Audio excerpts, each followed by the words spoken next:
Welcome to a special edition of the Hoop Collective. We typically, as you guys all know, talk about the NBA, but I have a special guest here today, other than Tim Bontemps, who's joining me, because Tony Florkowski, who is one of our producers at ESPN, he's referred to as a bureau producer, which actually means a field producer. He's out with us in the field. He's out with Bontemps all the time in the field. Tony was with me in Tokyo for 3 weeks this last summer, inside hermetically sealed rooms and vans. And one of the things he was telling me about was his time that he had with John Madden. And these stories I enjoyed so much. And I just thought that with the passing of John Madden this week, even though this is not about the NBA, I just had to have Tony tell some of these stories. Tony, first off, welcome. Tony's joining us from Atlantic City. He lives in Philadelphia full time, but he's in Atlantic City. Tony, you've been at ESPN for how long? 20 years now. And when you first came to ESPN, that was right when ABC/ESPN got Monday Night Football. And so you were a field person. Before that, you were at CNN. He's a Bontemps, as you know, he's a big J journalist. You know, he covered real stuff, you know, not this. Seen a few things. Yeah. So he came to ESPN from CNN, but the first thing you saw at ESPN pretty much, Tony, was John Madden. So what was your job? Because you've been working on Monday Night Football now for 20 years, right? That's part of your job. And it was about a 1 year in when John came in, and I was brought in, and the boss, basically, I won't name him so I can keep my job. He basically called me and said, your assignment is to work with John Madden. Don't F it up. I don't want ABC calling me on weekends. So he was laughing when he said it, but I took that to heart, and I had no idea what I was getting into at all. And it was quite a experience, I'll tell you that. I mean, I walked in totally open-minded, ready for anything, and it was just different, and I enjoyed it.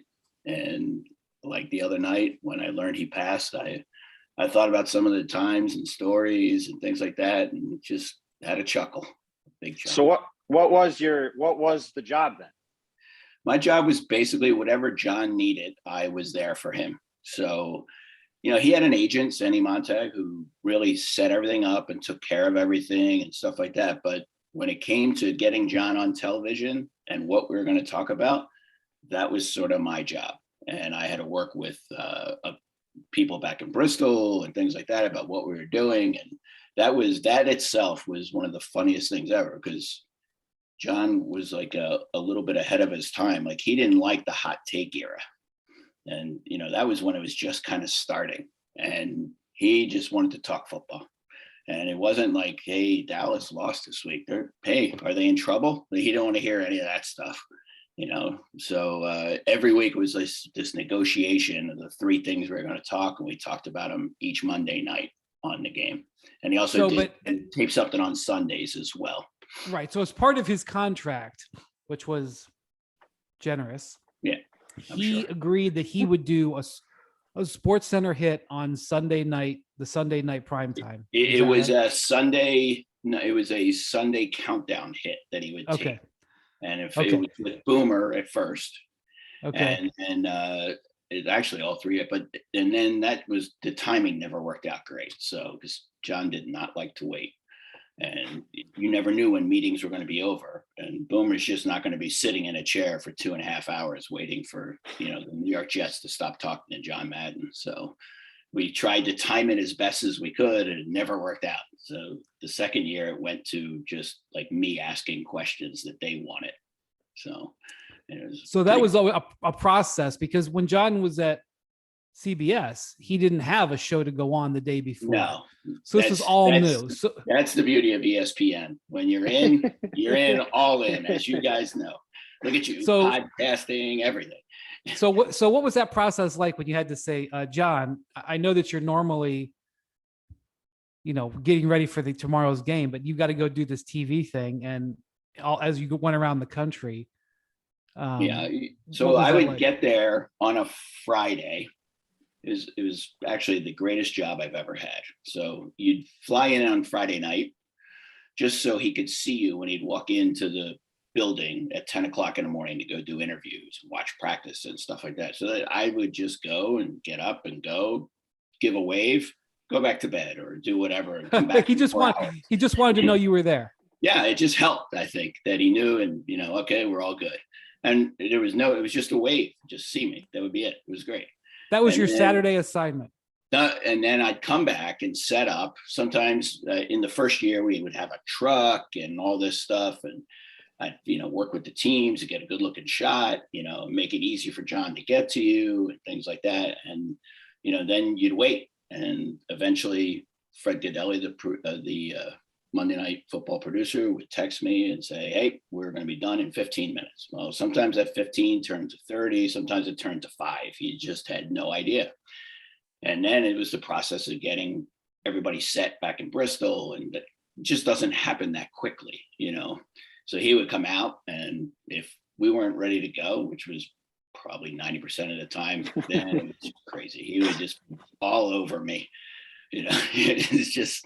But that was the funniest thing about him was he would destroy me every week, and in a nice way, nice natured way, but you knew that he liked you because he did it. That's what his security guy told me. He goes, if he didn't like you, he wouldn't even give you the time of day. So I felt like I did something at least. Did you spend much time on the Madden Cruiser? Most of my time on the bus was waiting for him. He wasn't on it. Usually it was just me and the bus drivers. You're just keeping it warm for him. Yeah. And what was that bus like? It was literally a roving condo, small condo. So you had a nice table where he loved to sit and work, and he'd spread all his papers out, things like that. They had a nice little other area, sitting area, and then in the back he had his bedroom. And the drivers used to tell me, like, sometimes, like, he had certain ways that he liked to, like, when he was sleeping, he didn't want to be going down windy roads and things like that. So they would go farther away sometimes to make it a more comfortable drive for him, so because it was literally his home. And he had a place at the Dakota in New York. And I believe he rented a place in Chicago or had a place in Chicago as well. And they would use that as set points sometimes in the season, so we wouldn't have to drive coast to coast all the time. He'd be gone for many, many weeks without being home. I could tell you that. Well, as somebody who I used to live 2 blocks from the Dakota in the Upper West Side of Manhattan, the Dakota, famous for, that's where John Lennon, I think, right. Yoko Ono still lives in the Dakota. Yes, I believe so. It's right across the street from Strawberry Fields at where the Lennon Memorial. But I'm trying to think, Tony, where they would park the Madden Cruiser. On the Upper West Side of New York. They would park it at the airport somewhere, or at a truck stop somewhere, or something like that. And they would just wait to leave on a Thursday or Friday. Like, he may get there on a Tuesday night, and then the bus would just go somewhere, and the drivers would stay out there, and then they'd come back in and get him on, Friday before they'd leave to go to their next place. But yeah, so it was really funny. Like, I would ask him about this. I'm like, what do you do when you're in New York? What do you do when you're in Chicago? He goes, I walk around. I just walk around. And I just kept thinking, like, he's John Madden. Like, he is everywhere. How could he possibly walk around? And he goes, no, I just like watching people, and apparently that's what he did. He just walked around the city and walked and went back and hung out, and then he went back out and walked around some more. Well, if there's any place John Madden could walk around and not have trouble, it would probably be New York City. It's probably the only place on the planet. True. Yeah. Did you ever see the bathroom in the Madden Cruiser? I mean, I did not. I never used the bathroom in a Madden Cruiser. I would be afraid to do that. Not allowed to do that. Yeah.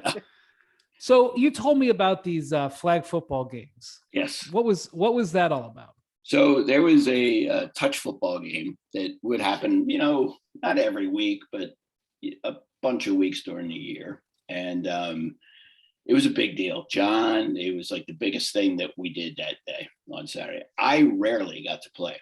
So when I did get to play, I was like, I felt like, all right, I'm one of the guys now. It was really, really great. And then I'd be on the other team, and he would coach his team, which had Fred Godelli as quarterback, and he could throw the ball pretty well, and guys who really knew how to play the game. And Wait a minute. I got to hold you up there. He's coaching the touch football team. Correct. He's the coach.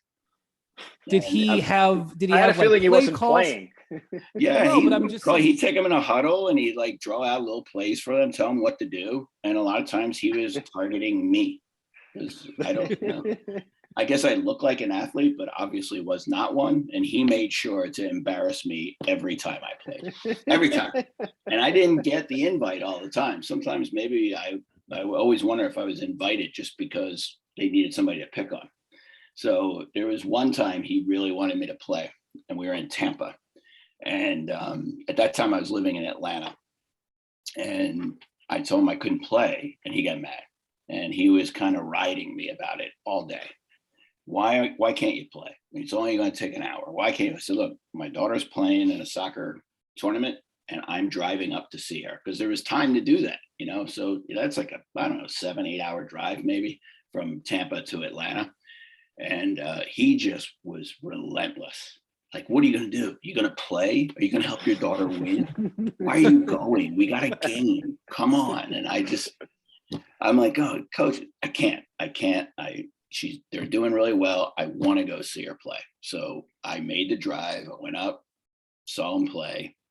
And he was just, I'm telling you, like the whole time up, I'm thinking, oh, he's going to just kill me on Monday. And then I get back, and he starts making fun of me right away. And then he stops and looks and goes, how'd it go? How'd she do? And they won the tournament. And I said, well, they won the tournament. And he goes, you still should have played.